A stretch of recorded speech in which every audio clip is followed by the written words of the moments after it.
Gracias por estar con nosotros. Contamos con la participación del presidente de la Alianza por la Democracia, el profesor Max Puig. Max, un placer tenerlo aquí nuevamente. Willy, el placer es mío y aprovecho para saludar a todas las personas que nos miran y nos escuchan en este momento. Bien, me gustaría que comenzáramos con lo que yo terminé, la primera parte, que es la disposición transitoria constitucional que se estableció en el año 2015, si no mal recuerdo, en la cual el Congreso determinaba en la modificación constitucional que en el caso de que el presidente de la República correspondiente al 2012-2016 sea candidato al mismo cargo para el periodo constitucional 2016-2020, no podrá presentarse para un siguiente mandato, ni siquiera como vicepresidente. Me gustaría que me analizara eso y que lo proyectara al presente. Sí, cómo no. Bueno, yo creo que el texto es muy claro y es producto de las circunstancias en que se produjo la reforma constitucional. Quedó evidente pues que el presidente Medina daba por cerrada su participación como presidente en el año 2020, pero también es evidente, así como ese texto es muy claro, también es evidente que en el Estado Mayor danilista se están haciendo más que aprestos, se están tomando medidas, se están tomando disposiciones, se están dando pasos justamente para iniciar el proceso para una nueva reforma constitucional.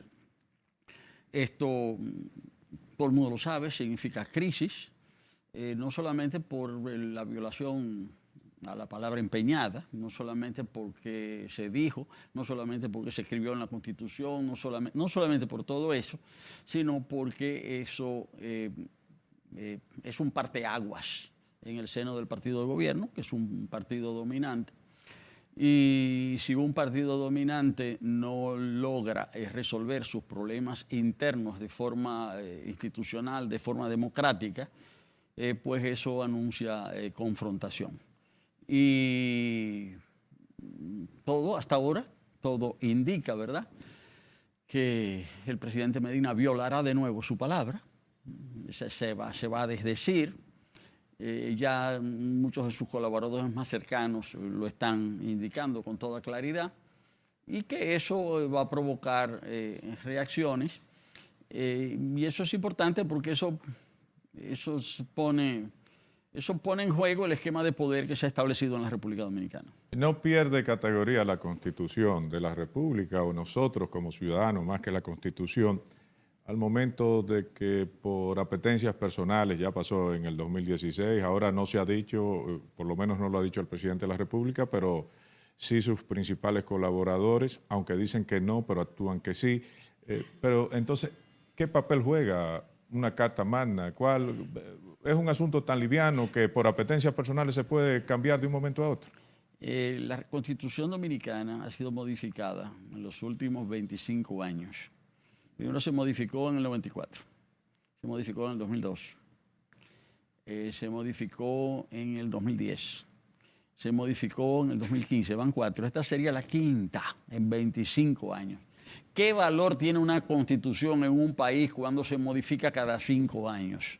Y siempre en función de intereses particulares, sobre todo de interés de establecer el control sobre los mecanismos de gobierno y para actividades no santas. Es decir, en el fondo, mantener el control para, lo sabemos todos, no hay por qué esconderlo, para el enriquecimiento ilícito, porque ese es el problema en definitiva.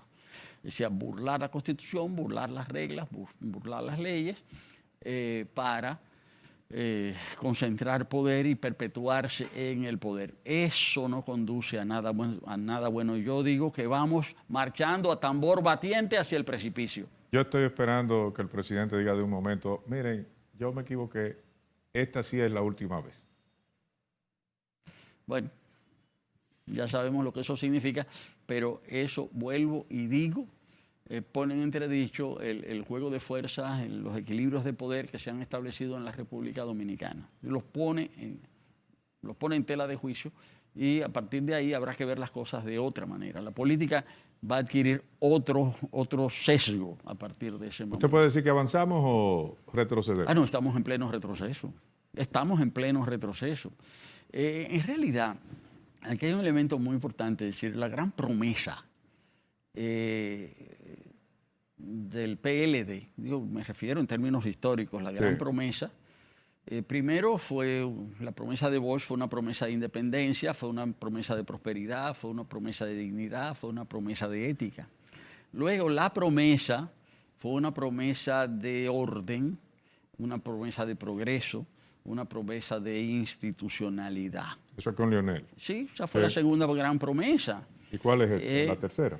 Bueno, entonces la promesa del 2012 fue la de mantener las promesas anteriores de progreso, institucionalidad y prosperidad, pero gobernando mejor. Esa fue la promesa. Sí. Ahora, no solamente se ha gobernado peor, sino que también se han caído las promesas de seguridad, de institucionalidad, de progreso y de bienestar. Yo pensé que usted iba a decir no solamente se ha gobernado peor, sino que es cierto que se ha hecho lo que nunca se había hecho anteriormente. Bueno, pero sí, pero desde aquí lo que se ha hecho es echar por tierra esas promesas. Y sobre todo cuando uno mide la gran esperanza del pueblo dominicano, la prédica de Juan Bosch era la prédica de orden, era una prédica de orden y progreso al mismo tiempo, sí, de orden y bienestar.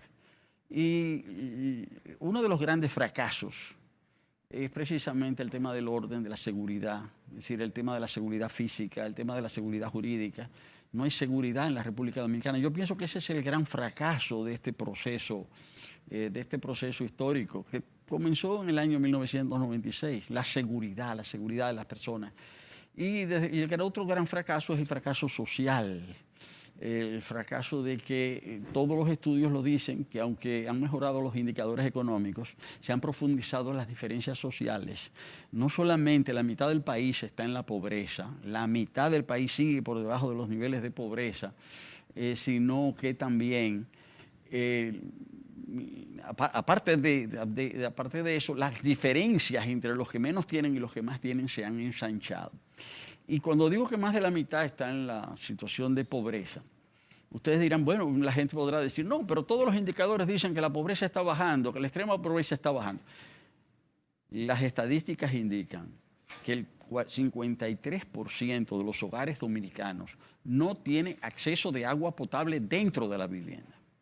Ahora, si uno puede no tener agua y no ser pobre, yo no entiendo. Si 53% de las viviendas no tienen agua dentro de las casas, quiere decir que aquí la gran mayoría es pobre, no tienen ni siquiera agua. Y eso, 47% tiene servicio de agua, no quiere decir que llegue agua. Y no quiere decir que el agua que llegue sea potable. Es decir, que aquí, en este un país que solamente 2 de cada 5 personas tienen agua dentro de la vivienda, 2 de cada 5 en este país. Eso es un fracaso social completo. Pero ¿y el fracaso de la seguridad? Y este fracaso que significa que aquí, o sea, toda esta cantidad de niñas embarazadas, es decir, toda esta cantidad, o sea, lo que está pasando desde el punto de vista social en la República Dominicana es grave.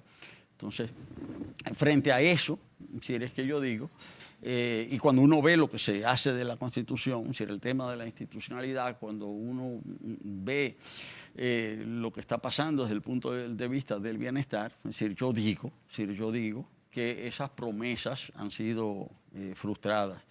En el discurso hay un discurso famoso. ¿De quién? De Martin Luther King. El sueño. El curso famoso de Washington. Sí, yo tuve un sueño. Sí, yo tuve un sueño. En ese discurso él dice que a los negros norteamericanos les firmaron un cheque sin fondo. Que les firmaron la libertad hacía un siglo, diciendo ustedes son libres, pero que cuando fueron a cobrar ese cheque, resultó que el cheque no tenía fondos. Si lo mismo pasa, es decir, al pueblo dominicano le han pagado con un cheque sin fondo. Es decir, esa promesa de institucionalidad, ¿dónde está la institucionalidad si se va a cambiar la Constitución otra vez? ¿Dónde se va a cambiar? ¿Dónde está la promesa de prosperidad si más de la mitad de las casas no tienen agua? ¿Dónde está la promesa de prosperidad y de seguridad si aquí a cualquiera lo matan por cualquier cosa? ¿Dónde está la promesa de acabar con la corrupción cuando este año ha sido el año si se quiere, de la evidencia completa de los niveles de corrupción? ¿Dónde está la promesa de acabar con la impunidad? Explíqueme. Todos esos son cheques sin fondo. Explíqueme, usted, en su visión de sociólogo, ¿cómo usted analizaría el papel de las fuerzas sociales, la misma coartada, si se quiere, o punto de apoyo que tiene el presidente de la República y sus amigos dentro del Partido de la Liberación Dominicana y dentro del Congreso Nacional, porque usted vio en el 2015 cómo determinados líderes congresionales fueron muy ágiles al momento de plantear la posibilidad o de facilitar la posibilidad de cambiar la Constitución. Y hoy vemos cómo esa misma gente que antes decía, no se puede, este es un periodo y más, cómo vuelve otra vez a cargarse, a plantearse la situación de otra probabilidad de modificación constitucional exclusiva para un fin. Sí, bueno, como desde el inicio de la pregunta es que cómo yo relaciono esta situación política con las fuerzas sociales. Sí, y después me lo enmarca en el partido. Bueno, yo pienso que por ahí es por donde hay que analizar las cosas. Justamente me parece que esa es la pregunta justa. Sí. Porque ¿en qué sistema social y político nosotros vivimos? ¿En qué sistema económico? Nosotros vivimos en un sistema, dentro del marco de un modelo económico, que ha permitido el crecimiento de las riquezas. El país ha crecido indiscutiblemente. Este no es el mismo país de hace 50 años. Hay muchas más riquezas. Lo único que ese crecimiento de las riquezas se ha dado sobre la base de la concentración de las riquezas y sobre la base de la reproducción de la pobreza. Esta es la gran paradoja. Si usted me dice que en un país, tómese el ejemplo de Haití, que no crece económicamente y que la gente sigue siendo pobre, bueno, es entendible. No hubo crecimiento, sigue la pobreza. Lo que resulta paradójico es que haya mucho crecimiento económico y se reproduzca la pobreza y se ahonden las diferencias sociales. Y es que precisamente la característica del modelo de crecimiento económico que nosotros hemos tenido es un modelo de crecimiento que los técnicos de la CEPAL, de la Comisión Económica para América Latina, llaman crecimiento económico sin equidad, que en realidad es crecimiento económico con injusticia social. Sin justicia social. Con injusticia social. Sí. O sin injusticia. Un modelo de crecimiento económico con reproducción de la pobreza. Ahora, para que eso funcione, para que haya un modelo económico que genere riqueza y que las riquezas se concentren y que la pobreza se reproduzca, tiene que haber un sistema político que sea funcional a ese propósito. Tiene que haber un sistema político que permita mantener la reproducción de ese modelo económico y social injusto. Y justamente lo que nosotros observamos es que quienes detentan el poder, quienes ocupan las funciones, que sean senadores, diputados, no importa la función que tengan, es decir, ellos precisamente trabajan para la reproducción de ese sistema injusto. ¿A cambio de qué? A cambio de que se les permita a ellos el enriquecimiento ilícito. Y entonces en base a eso ellos burlan todo el tema institucional, cambian la Constitución, hacen cualquier cosa, buscan siempre el bajadero. Sí. O sea, siempre hay que buscar un bajadero. Ahora están buscando el bajadero, están diciendo que puede haber reelección sin modificar la Constitución, que el Tribunal Constitucional puede declarar inconstitucional la modificación de la Constitución. Se inventan todo tipo de barrabas. Hubo un diputado que inclusive dijo que leyeran bien la Constitución, claro, que al presidente no se le impedía. Se inventan cualquier tipo de barrabasada. Se inventan cualquier cosa. ¿Para qué? Para justificar el lugar que tienen, que es el de justamente servir como comodín para que ese sistema social injusto se siga reproduciendo. ¿Usted cree? Lo que hay hoy también es una evidencia de cuáles son los límites de ese tipo de situación. Estamos frente a una situación donde quedan evidenciados los límites, donde cuando yo recuerdo en los años duros de la represión, en los 12 años, en la dictadura de los 12 años, el profesor Juan Bosch insistió aquella vez en obligar a que el gobierno respetara su propia legalidad. O sea, el reclamo que estaba haciendo el profesor Juan Bosch no era que saliera Balaguer del poder, no, nada de eso, sino que el gobierno respetara la misma legalidad en base a la cual supuestamente estaba asentado. Pero este texto, es decir, es eso, de eso es que estamos hablando cuando se habla de ese texto constitucional. Es decir, lo que se le está pidiendo en realidad al gobierno es que respete su propia legalidad. Ahora, cuando un gobierno no respeta ni siquiera su propia legalidad, le está abriendo las puertas a cualquier cosa, y por eso fue que usé la frase de que aquí se estaba marchando a tambor batiente hacia el precipicio. Por eso lo dije. El caso de fuerzas sociales, de sectores sociales, como el caso del empresariado, ¿qué papel juega en todo esto? Porque vimos que hace algunos días el presidente nombró 38 empresarios para un consejo.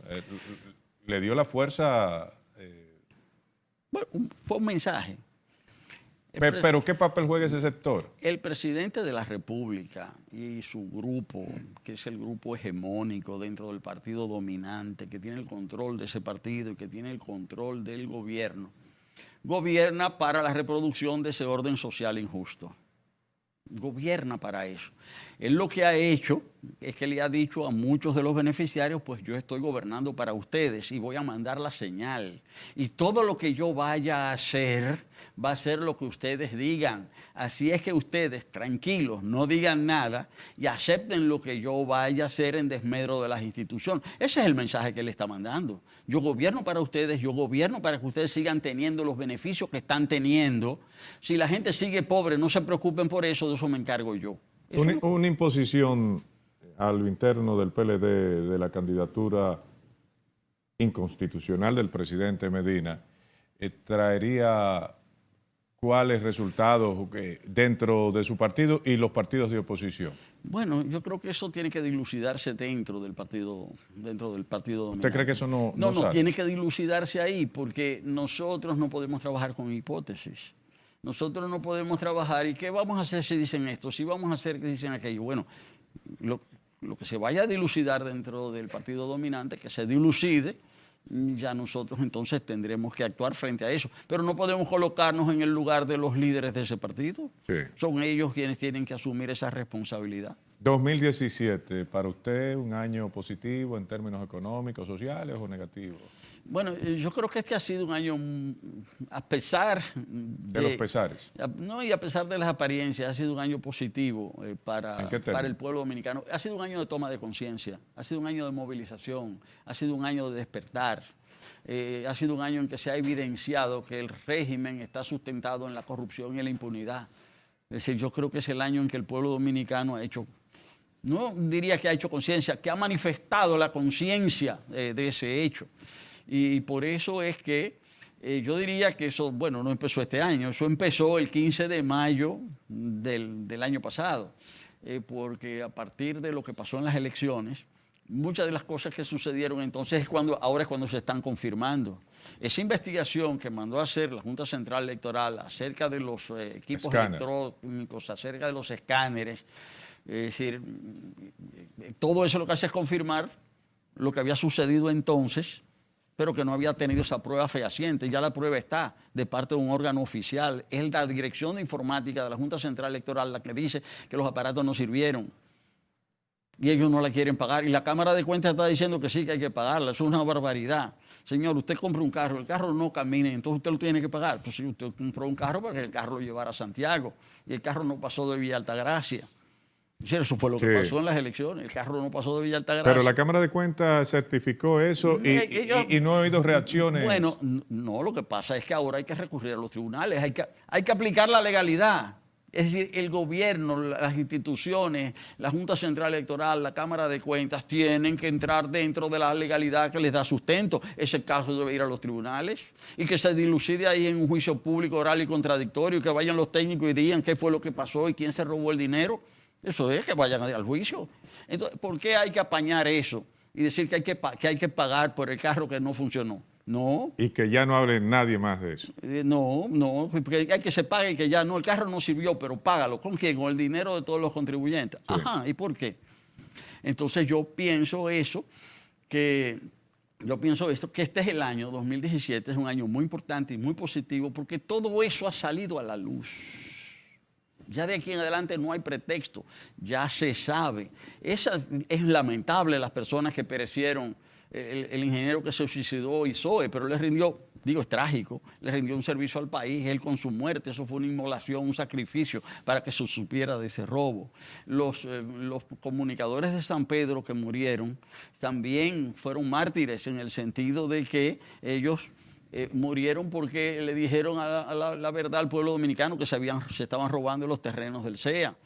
Es decir, y ahora con el abogado Junior Ramírez, es decir, también, es decir, es otro mártir en el sentido de que él también puso el dedo sobre la llaga y denunció los robos de la OMSA. Entonces, todas esas personas, es decir, toda la gente que está muriendo, es decir, para que se sepa la verdad, en el caso de OISOE, en el caso del CEA, en el caso de la OMSA, que se sepa en el caso de los otros casos, es decir, no hay situaciones trágicas, es decir, no se ha derramado sangre, pero sí todo esto ha provocado mucho sufrimiento. Pero eso en materia social y en materia económica, 2017, ¿cómo lo ve usted? Bueno, profundización del endeudamiento. El hecho de que en el presupuesto del año 2018 se ponga que el gobierno no va, que el Estado no va a honrar la obligación para el desmonte de la deuda del Banco Central es gravísimo. Es decir, cuando se dice que el Estado Central no va a pagar esos 25.000 millones de pesos, ¿qué es eso? Sino una confesión de fracaso. Eso es gravísimo. Sí. Eso es gravísimo, eso es gravísimo. Y eso está en el presupuesto del año que viene. Y lo que hicieron con el presupuesto ahora, en el mes de diciembre. El de este año. Ahora, con el presupuesto de este año. Es decir, todo lo que arreglaron ahí de todas las operaciones irregulares que pretendieron validarlas. Pero eso en términos económicos, esto fue un desastre. Ok, eso es causa y las consecuencias 2018. ¿Cómo lo ve? Bueno, es que primero eso va a ser un año de incertidumbres. Atención. Por razones también de orden internacional. Es decir, va a ser un año difícil, todo lo que nosotros estamos viendo, ese mismo atentado de Nueva York de hoy no es casual, no es aislado, eso es para sembrar pánico en las Navidades del 2017, no en Nueva York, sino en todos los Estados Unidos. Sí. Es decir, ya eso, ¿verdad? El hecho de paralizar todos los trenes.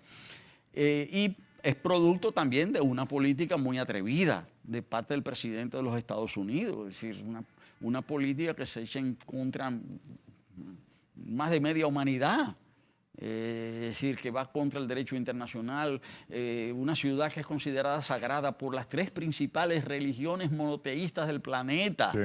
Entonces, declarar que eso va a estar bajo el control de solo uno de esos... Del judaísmo. El judaísmo. Es decir, eso va contra el sentimiento de más de la mitad de la humanidad y eso va a crear unos disturbios tremendos. Ahora, en la República Dominicana, este ha sido un año también de profundización de las dificultades económicas, ha sido un año de más endeudamiento. En el presupuesto del año que viene hay 3.000 y pico de millones. ¿Es cierto que es un 53% del Producto Interno Bruto el endeudamiento? Sí, parece que hemos llegado, sí. Alarmante, ¿verdad? Sí, sí. Es decir, pero... ¿Tiene que ver eso con la devaluación del dólar? No del producto, sino que el 53% también del presupuesto nacional, es decir, de los ingresos fiscales nacionales va a estar comprometido en función del endeudamiento. No, para el próximo año hay un 24,6% del presupuesto público, de ley de gastos públicos, exclusivamente para el pago de intereses, no amortización, intereses de la deuda pública. Exactamente. Entonces, esto lo que hace es limitar la capacidad del Estado dominicano para cumplir con sus obligaciones de funcionamiento normal, de asegurar los servicios públicos, de asegurar el orden. Inversión pública. Bueno, las tarjetas también, es decir, el tente ahí que se le da a los más pobres, porque eso es un tente ahí. El gasto social. Sí, el gasto social, pero el gasto social sigue creciendo. ¿Pero con qué va a crecer? Además de que el presupuesto del año que viene fue calculado a una tasa supuesta, a un precio supuesto que iba a tener el petróleo el año que viene, pero parece que el petróleo va a tener un precio mucho más elevado de lo que se previó que iba a tener en el presupuesto del año 2018. Mire, aquí hay 3 golpes y que lo sufre más la clase media, que son dólar inestable, gasolina o combustibles a altos precios y el otro es electricidad. ¿Qué usted prevé para los primeros meses del año? Bueno, en ninguno de los tres va a haber, no hay solución a la vista. En ninguno de los tres hay solución a la vista, al contrario, hay agravamiento. ¿Por qué? Porque, como acabo de decir, en el presupuesto del 2008 se previó un petróleo a $50 el barril y está a $57 el barril hoy y se prevé que va a alcanzar los 60 próximamente. Eso sin contar con las fluctuaciones que puedan resultar como efecto de los hechos políticos. Ahora con lo de Jerusalén, sin tomar eso en cuenta. Con relación al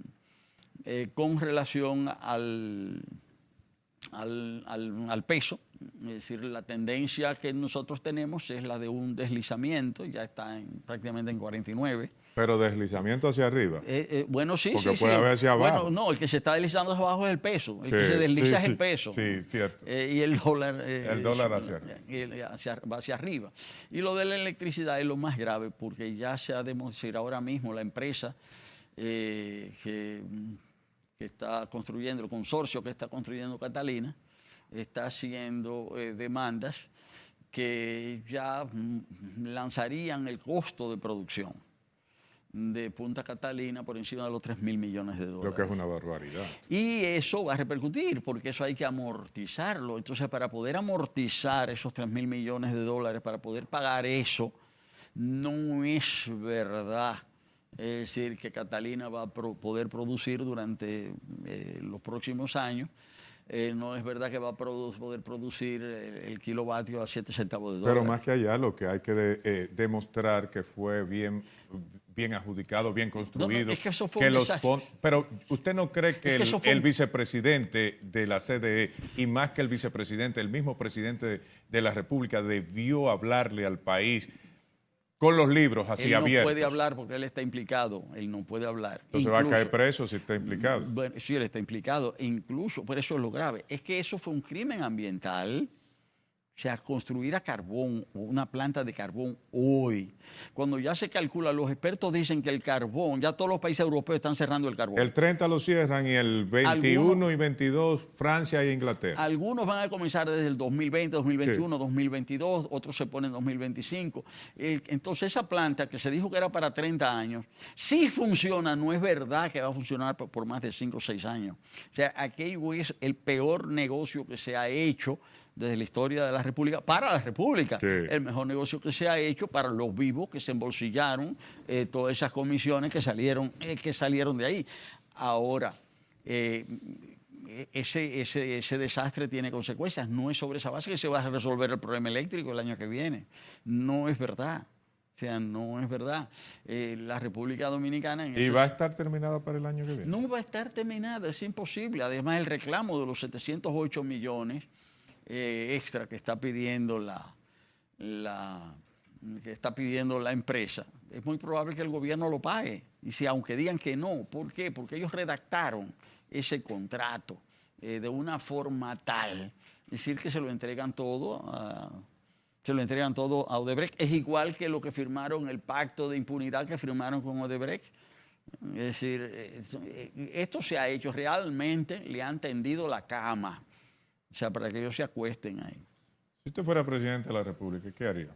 Aplicar la Por ley. ejemplo, usted gana en el 2020 Aplicar la ley. Todavía no han terminado a Punta Catalina. Aplicar la ley. ¿Y qué usted le dice a las autoridades pero que es que la ley, eso? el gobierno de ahora tiene que aplicar la ley. La ley dice que ese contrato había que... anularlo. Pero claro que eso es lo que dice la ley de compras y contrataciones públicas. Hace tiempo que lo tenían que hacer. ¿Y por qué no lo han hecho? Bueno, precisamente porque están implicados, lo que yo estoy diciendo. Ellos están implicados. Es por eso que no lo hacen. Por eso están violando la ley. Usted participa en la Marcha Verde, ¿verdad?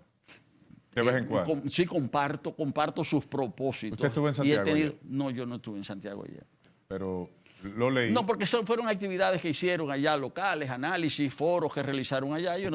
Ahí yo no tenía por qué ir, pero yo comparto los puntos de vista. Se va a celebrar el 22 de enero, fecha en que iniciaron las actividades del grupo social, con una gran concentración aquí en Santo Domingo, ¿o no? Mire, mis informaciones al respecto son las que he leído en la prensa de hoy. Es decir, y por consiguiente, porque no he tenido contacto con ninguno de los dirigentes de ese movimiento, pero ciertamente ellos tienen su propia dinámica y van a anunciar cuáles son las actividades con las que conmemorarán. Pero usted conoce el movimiento a lo interno. Bueno, sé... En términos sociológicos, ¿cómo usted lo valora, ese movimiento? Fortaleza y debilidad.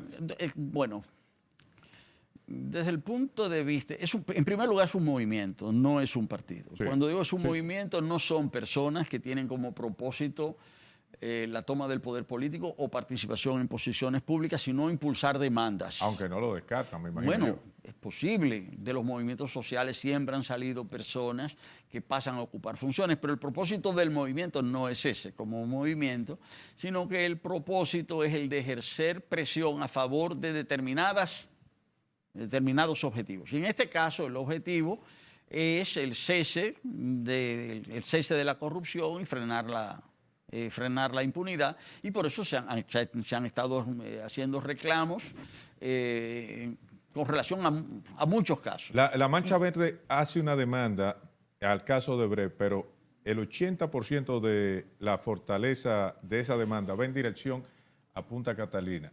Inclusive dicen que hay mucho más gente que no fue tomada en cuenta por el Ministerio Público, pero no veo que eso se despliega mucho en la prensa. Pero claro, es que no están todos los que son ni son todos los que están. Explíqueme. Claro. Ahora, pero aquí se han hecho una serie de encuestas, y esas encuestas, y ya no es solo la opinión de si yo apoyo a la Marcha Verde o no. Sí. El 67% de las personas entrevistadas dijeron que apoyaban la Marcha Verde, y el 89% dijo que en la República Dominicana había corrupción.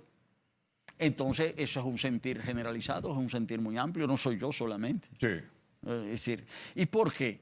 Sí, porque efectivamente en la sociedad dominicana se percibe, es decir, que el poder político está al servicio del enriquecimiento ilícito de personas y grupos. Y la gente se da cuenta y está harta realmente. La gente está cansada de eso. Y por eso también ha participado en las manifestaciones, en las actividades de la Marcha Verde. Y lo han dicho. ¿Cuál es su debilidad? Porque eso es también parte de la pregunta. Es decir, que no es una estructura, no hay una disciplina. O sea, ahí se hacen llamados y la gente va o no va. Hasta ahora la gente ha estado respondiendo. ¿Le falta liderazgo al interno? Yo no creo que ellos necesiten más liderazgo del que una tienen. Figura o varias figuras que cuando usted lo vea diga, estos son los Es que yo creo que su fuerza precisamente es tener ese liderazgo colectivo. O sea, eso, quizás tener una figura pueda debilitarlo. Atención, estoy hablando aquí ya no de ese caso, estoy hablando del fenómeno, de ese tipo de fenómenos. Yo pienso que su fortaleza está en ese liderazgo colectivo. Ya, vamos a seguir con el 2018. En términos de la oposición, ¿qué podemos esperar de ustedes para los próximos meses y para el año 2018? ¿Se van a mantener pasivos mientras el partido oficial se bate en duelo por justo, injusto? Sí. ¿Qué va a pasar con ustedes? Bueno, en primer lugar, la oposición no está pasiva. Explíqueme. En primer lugar, desde antes de las elecciones del 2016, del 15 de mayo de 2016, el lunes 9, el conjunto de candidatos de la oposición fueron a exigir garantías. Exigieron anunciaron lo que iba a pasar con los escáneres y todo eso. Sí, se dijo. Recuerdo. Se le explicó eso a la OEA. Y después de eso ha habido una demanda constante. Max, sí. Yo creía que eso era ganas de fuñir de ustedes. Al momento que ustedes hicieron... Ahora se observó, pero le debo confesar que al momento de ustedes salir con esa posición faltando días para las elecciones, yo digo, bueno, pero lo que quieren es entorpecer el proceso. Y no fue así. Podía dar esa impresión. Mucha gente pudo haber pensado eso efectivamente. En realidad ya nosotros teníamos una serie de elementos, una serie de evidencias. Las pruebas habían fracasado. Es decir, las pruebas piloto. Y ustedes habían sido testigos. Y habíamos visto ese fracaso, advertimos que eso iba a suceder. Bueno, no pasó. A partir de ahí había que tomar medidas. ¿Cuáles medidas? Nosotros pedimos fundamentalmente dos cosas: órganos electorales independientes y leyes adecuadas. Los órganos electorales eran la Junta Central, el Tribunal Electoral. Tuvimos ganancia de causa en términos parciales. ¿Dónde? ¿En las dos? Sí, porque el plan era reproducir, era revalidar a la Junta Central Electoral anterior, o personajes pasar gente del Tribunal Superior a la... En fin. Los mismos actores. Los mismos actores. Ahora, nosotros, tuvimos ganancia de causa en términos parciales, porque impedimos lo peor, pero no se logró lo mejor. ¿Qué para nosotros hubiese sido lo mejor? Órganos electorales totalmente independientes, de personas que no fuesen objetadas por ningún partido. Pero todos los suplentes son del partido dominante, todos, tanto en la Junta como en el tribunal. Ojo. Bueno, lo que tienen es que cruzar los dedos ustedes para que también, no se enferme nadie. En un país institucionalizado, en un país democrático, no es asunto de cruzar los dedos. Ahora, y en segundo lugar, el otro tema, las leyes. Nosotros hemos planteado que queremos discutir las leyes y que queremos para que haya garantías. ¿Por qué? Porque si no vamos a terminar como Honduras. Y Honduras no se sabe cómo va a acabar. O sea, y el tema de Honduras tiene que ver con lo que pasó aquí, con lo que ha pasado siempre, es el tema de las garantías. Lo que pasó en Honduras ahora se parece mucho a lo que pasó en el 90. Hubo un apagón y después cambió el conteo. O sea, ellos están haciendo elecciones a la dominicana, allá. En el 78 pasó algo así también. Bueno, también, que o sea, se apagó, pararon el asunto y a partir de ahí se viró la tortilla. Entonces, así no podemos estar a estas alturas. Y lo que queremos evitar es que en el 2020 tengamos problemas de ese tipo. ¿Cómo se resuelve eso? Bueno, los órganos electorales ya fueron seleccionados. Nosotros lo que tenemos es que exigirles a esas personas que actúen dentro del marco de la ley. O sea, pues ya fueron establecidos. Sí. Nosotros ¿qué podemos hacer ahora? Usted habló de la Junta, pero también el Tribunal Superior Electoral, usted se siente, pero se siente con ciertas garantías. Bueno, nosotros nosotros vamos a exigir que cumplan con la ley. Tenemos el problema de que hay muchos que tienen compromisos partidarios. O sea, pero vamos a exigir que se cumpla con la ley. Ahora, lo que sí nosotros vamos a insistir ahora en este 2018 es que en la reforma de la ley electoral y el establecimiento de la ley de partidos se dé sobre la base de un debate, de un diálogo entre todos los partidos, y no solamente entre todos los partidos del sistema, sino también que las fuerzas sociales, la ciudadanía, los que quieran opinar, que puedan hacerlo. ¿Por qué el tema de las leyes electorales tiene que dilucidarse solo en el comité político del PLD? Pero eso no puede ser. ¿Y en qué país estamos? Que la mayoría no son abogados. Pero que no es un problema ni siquiera de abogados. Pero en dado caso. Sí, el tema es que en un sistema democrático tienen que crear las garantías para una elección en condiciones de equidad, en condiciones de libertad, en condiciones de democracia. Es decir, eso es lo que hay que garantizar. Es decir, porque si no, podemos llegar a situaciones sumamente graves y hay que evitarlas. ¿Cuáles son esas situaciones sumamente graves? Pero ahí está lo de Honduras. Eso está a la vista. Lo que pasó allá, eso es lo que puede pasar aquí en cualquier país si no hay garantías, porque ese es el tema. Es decir, el tema de allá fue ese, elecciones sin garantías. ¿Para usted no es increíble que ese grupo de dirigentes que están en el poder, que muchos son amigos de usted o fueron amigos de usted, por lo menos compañeros del partido de usted? Sí, así es. Por ejemplo, ese grupo que está en el poder, Danilo Medina y sus colaboradores, intenten quedarse más allá de lo que diga la Constitución? Bueno, lo que están haciendo ahora, propiciando la reelección del presidente Medina, es decir, es eso. ¿Pero sorprendido o no? Bueno, yo creo que ya a mí esas cosas no le sorprende. Ya esas cosas no me sorprenden. Se acabó el tiempo, Max. Sí. A ustedes, gracias por seguirnos. Mañana estamos aquí al mediodía. Recuerda que estamos en las tardes en Estudio 88, 88.5 FM y que este programa lo puede usted ver detenidamente a través de la página de YouTube, Canal Nacional de Informaciones, CNI. Hasta mañana.